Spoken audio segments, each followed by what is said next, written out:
नमस्कार दोस्तों, आपका स्वागत है अपने YouTube चैनल PFP में। आज मार्केट में हमें शानदार वॉलेटिलिटी देखने को मिली, लेकिन ये वॉलेटाइल मूवमेंट एक ही रेंज में आपको देखने को मिला था। निफ्टी 50 15,800 के ऊपर गया लेकिन सस्टेन नहीं हो पाया, उसके नीचे क्लोजिंग देखने को मिली है। 0.66% की तेजी। निफ्टी बैंक में 0.73% की तेजी है। निफ्टी मिड कैप के बारे में बात करें 0.28% की गिरावट नजर आती है। मिड कैप सेगमेंट में गिरावट की वजह से एडी रेशियो हमें डिक्लाइन के फेवर में जाता हुआ नजर आया।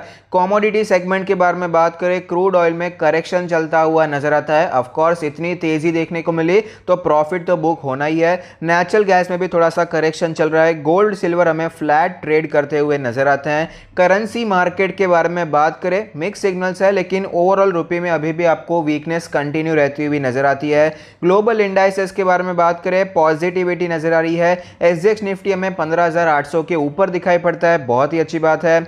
एफआईआई डीआईआई एक्टिविटीज के बारे में बात करें, एफआईआईज ने आज सेलिंग की है 2,890 करोड़ की ह्यूज सेलिंग की है, जबकि डीआईआईज ने बाइंग की है 1,138 करोड़ की। तो नेट में हमें अभी भी सेलिंग दिखाई पड़ती है।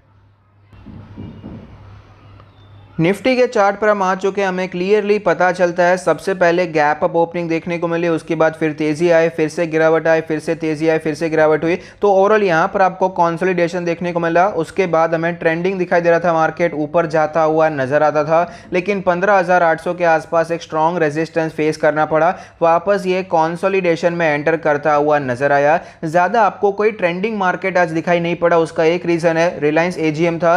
रिलायंस आपको नीचे आता हुआ नजर आता था, लेकिन आईटी स्टॉक्स, एचडीएफसी बैंक ऊपर जा रहे थे। बैंकिंग स्टॉक ने और आईटी स्टॉक ने सपोर्ट कर दिया। तो एक बड़ा जो प्लेयर है रिलायंस इंडस्ट्री निफ्टी 50 का, वो नीचे जा रहा था, बाकी के स्टॉक ऊपर जा रहे थे, जिसके कारण बड़ा मूवमेंट हमें निफ्टी 50 में दिखाई नहीं पड़ा। डेली कैंडल को देखें तो आप देख पाएंगे एक इनसाइड कैंडल बनती हुई नजर आती है। तो नेक्स्ट कैंडल अगर कोई पॉजिटिव कैंडल बनती है, अगर कोई बुलिश कैंडल बनती है, तो यहां से बुलिश मोमेंटम कंटिन्यू रहेगा, उसके चांसेस बढ़ जाते हैं। अगर कोई बियरिश कैंडल बनती है तो यहां पर गिरावट के चांसेस भी बढ़ते हुए नजर आ सकते हैं। आरएसआई के बारे में बात करें तो आरएसआई 62.79 है। ओवरऑल अभी भी हमें स्ट्रेंथ दिखाई पड़ती है, सारे मूविंग एवरेज के ऊपर है। नीचे के साइड पे 15,450 का जो ये लो बनाया था, बहुत ही स्ट्रॉन्ग सपोर्ट है। अगर ये टूटता है तो ऑफकोर्स गिरावट और भी ज्यादा तीव्र हो सकती है।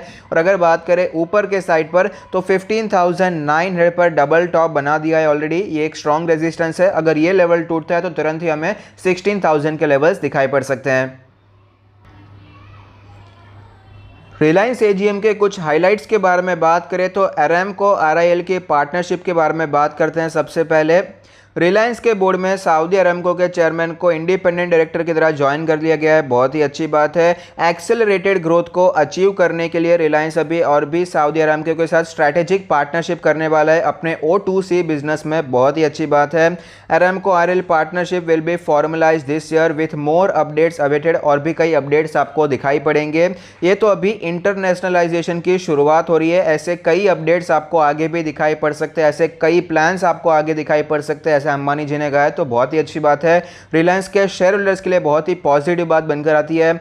5G पार्टनरशिप के बारे में बात करें, ये अरामको डील जो है ये तो पुराने बिजनेस का है, लेकिन फ्यूचर कहां पर है? जियो पर फ्यूचर हमें दिखाई पड़ता है। तो गूगल क्लाउड और जियो ने 5G पार्टनरशिप अनाउंस किया है, laying foundation for India's digitisation. Of course बहुत ही अच्छी बात है जियो के शेयर होल्डर्स के लिए। Jio will use Google clouds technology to power Jio 5G solution. Reliance has tested Jio 5 solutions in India and demonstrated speed of up to 1 Gbps। बहुत ही अच्छी बात है। फिलहाल इस पर ज्यादा फोकस आपको दिखाई पड़ता है, गूगल के साथ काफी ज्यादा काम होता हुआ नजर आता है। और जियो सिर्फ 2G मुक्त इंडिया नहीं बनाना चाहता, 5G युक्त इंडिया भी बनाना चाहता है। तो पॉजिटिव हमें यहां पर दिखाई पड़ते हैं। इसके अलावा फोन भी लॉन्च किया है गूगल और जियो मिलकर, जियो फोन नेक्स्ट नाम का एक fully featured Android smartphone launch करने वाले हैं। 10 सितंबर को लॉन्च करने वाले हैं। अल्ट्रा अफोर्डेबल स्मार्टफोन होने वाला है, बहुत ही अच्छी बात है। तो जियो से रिलेटेड ये कुछ बातें आपको नजर आती है, लेकिन आईपीओ आएगा, यहां पर कोई डी मर्जर होगा, ये सारी न्यूज नहीं आई है, जो कि एक डिसअपॉइंटमेंट हमें दिखाई पड़ता है, जिसके कारण आपको स्टॉक में गिरावट भी दिखाई पड़ी। मैंने आपको पहले भी बताया था कि स्टॉक में जनरली पहले ही तेजी आ जाती है, उसके बाद एक्सपेक्टेशन बहुत ज्यादा होती है और बाद में एक्सपेक्टेशन कई बार फुलफिल नहीं हो पाती, तो जनरली स्टॉक में गिरावट देखने को मिलती है। तो आज भी तकरीबन इंट्राडे बेसिस पर 3-4% की गिरावट आपको दिखाई पड़ी थी।